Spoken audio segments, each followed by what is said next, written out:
Le cadre est magique, l'activité ludique, mais aussi dangereuse.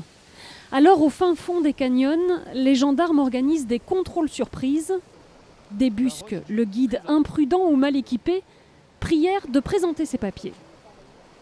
Enfin, nos papiers, c'est une carte professionnelle, en gros c'est la carte d'identité du moniteur, avec le résumé de nos diplômes.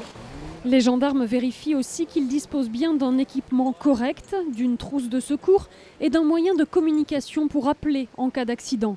Surtout, le guide doit être correctement formé, connaître parfaitement le terrain.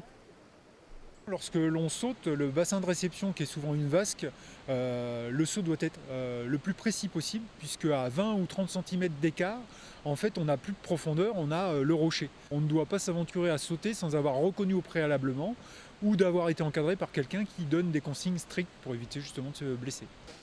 Très régulièrement, les gendarmes vérifient enfin le terrain lui-même, le niveau de l'eau, les points d'appui, des conditions changeantes au gré de la météo.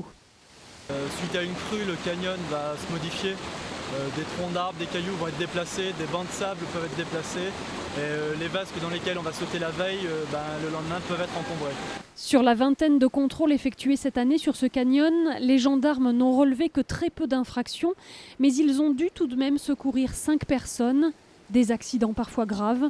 Un homme s'est brisé les 2 jambes la semaine dernière.